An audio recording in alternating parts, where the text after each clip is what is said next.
What's going on, guys? Welcome to day 21 of Immortal. It's 3 weeks today. We're going strong, actually. The past couple of days have been amazing. It's had its down parts, but like late at night, last night, we had like 12 people on, and that's never happened before. I mean, we may have 5 people on one night, was I think our record before that, but we've been growing. I guess that's kind of just how things work. I'm really easygoing with stuff like this, and I kind of let people just have their own fun as long as they follow a basic set of rules. And I have had to ban some people, though. By the way, that's what we're exploring today, is down there. One for griefing. No, wait. One was for stealing.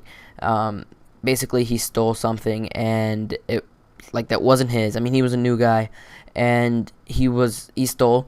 And when he stole that thing, basically, I understand he was new, so I kind of didn't give him a full week. But common sense would tell you if someone has a melon farm going, you don't go through and just break it all. But what the hell are you going to do? But anyway, today we're going to go and do the subway. Oh, and another ban was this guy. I banned him a week ago for stealing like masses of stuff from a chest, and I gave him a week to respond, and the ban will be lifted. If not, then he would be reported. Then he would be permanent banned, which is like horrible because you go on this thing called MC Bans, which is a global website, and it records all bans. So if someone signs in, it will tell me every other account that's been signed in with their IP as well as their reputation. And sometimes, if it's low enough, it even tells us if someone tries to sign in, and if they're not whitelisted, it'll tell us like, okay, this guy tried to sign in, he has previous bans, and I can just go do a simple search for your username on MC Bans, and it will bring up every ban you've received from another server that runs MC Bans. Like an example was last night, someone tried to come in our server, and he had a reputation of 2.4. Banned for griefing twice in the past 24 hours. That was really bad. But anyway, what I'm going to show you guys today is Warp Subway. So you'll be brought to this little room right here. Not really much to it yet. We're still working on the subway. Of course, south is the most developed part. But anyway, you have these. The only one that's done is 2K. We're pretty close to 4K. And then these two were like miles away. But anyway, let's give an example. Let me hop on the 2K pressure plate, and off we go. We go through this room. Now, I don't want you guys jumping off those carts for many reasons, but we had a glitch where if someone stayed on the track and was waiting for people to come, then they'd be pushed back, and then they get stuck in the dispenser, or actually no, it's a diamond block. I'm going to show you how that works in a second. But now, and then they get stuck, and the only way to get out was to die, then disconnect and reconnect, and then respawn. But basically what I fixed that, so now if you're hit by a minecart, you go 3 blocks in this direction, and once we get this part up, it'll be the same thing with this way. So you'll end up going from here to here, yeah, right here, all because you didn't want to do that. But anyway, what I want to show you guys today is how we're going to do this thing.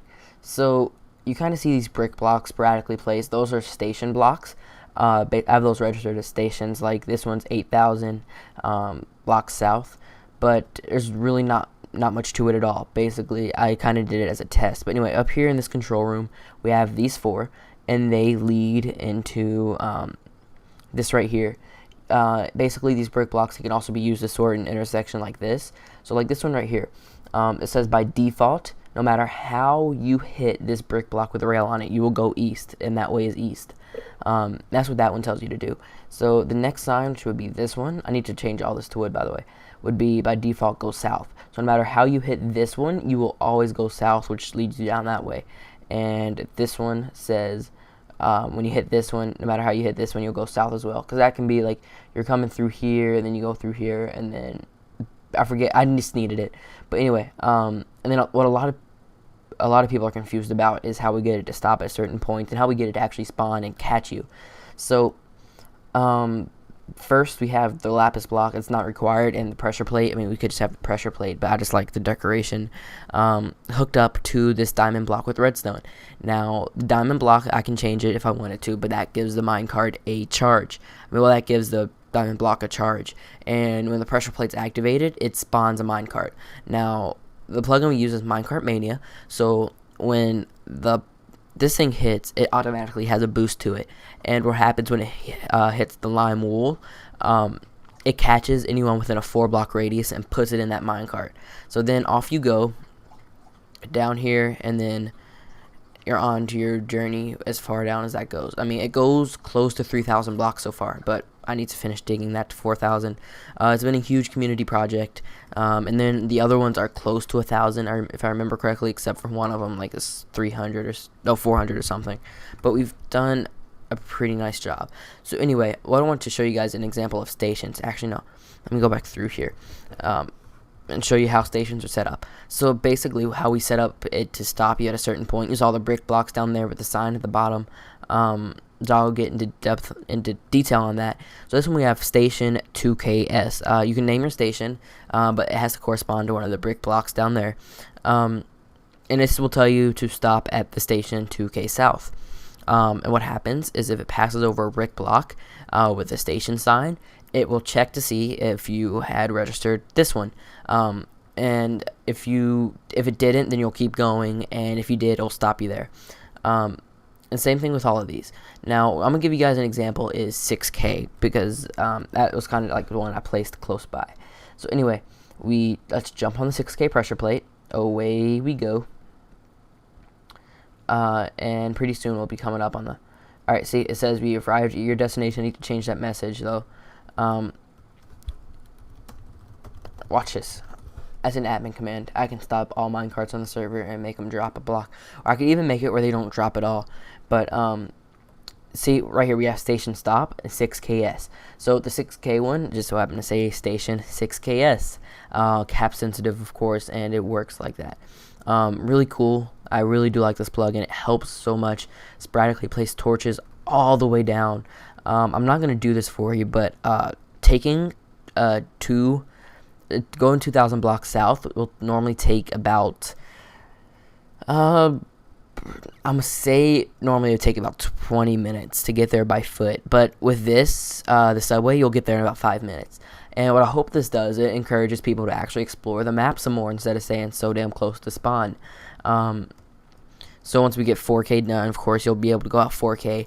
And, of course, the further out you go, the more empty space you have. And I think once you hit 2K, once you go out 2K blocks, it's like 1.8 generated stuff. So you'll find swamps and stuff like that.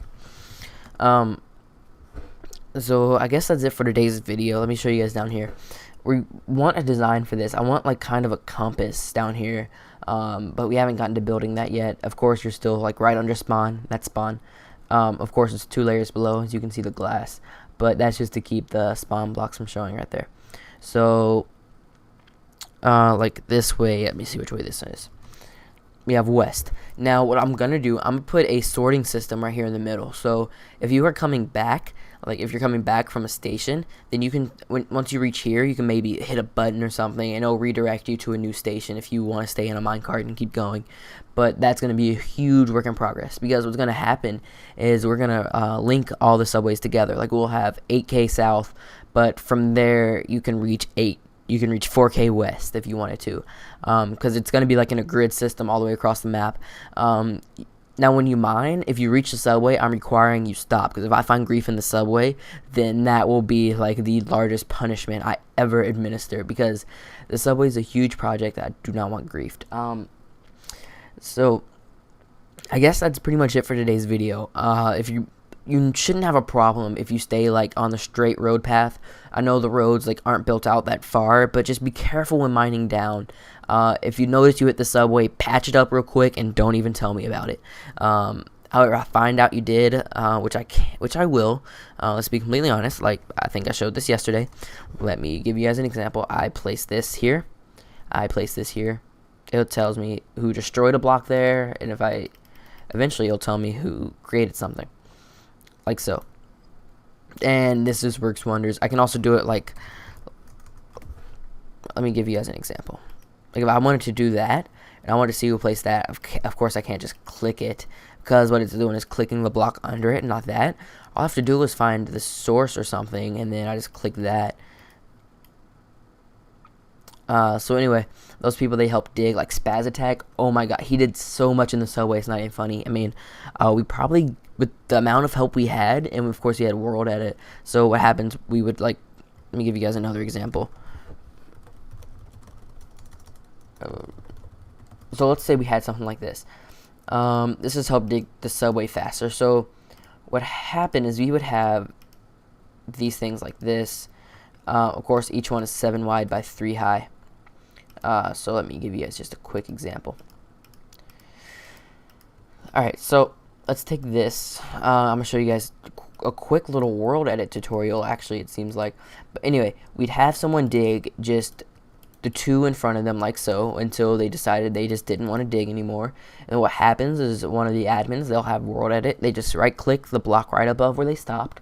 Then they go right to the beginning and click the opposite corner block, and that sets it out. So using that, we got about 2,000 blocks done this way in about 30 minutes. And that's with a bunch of water breaks because, you know, the room we were all sitting in was hot. And something else a lot of people wanted to know about is if you can pay VIP without a credit card. I did find a solution to that. You just use cash at a certain place, and then you can buy a card, and you can use it with PayPal and stuff like that. And that's pretty cool. So, again, thank you guys for watching, and I'll talk to you guys some other time.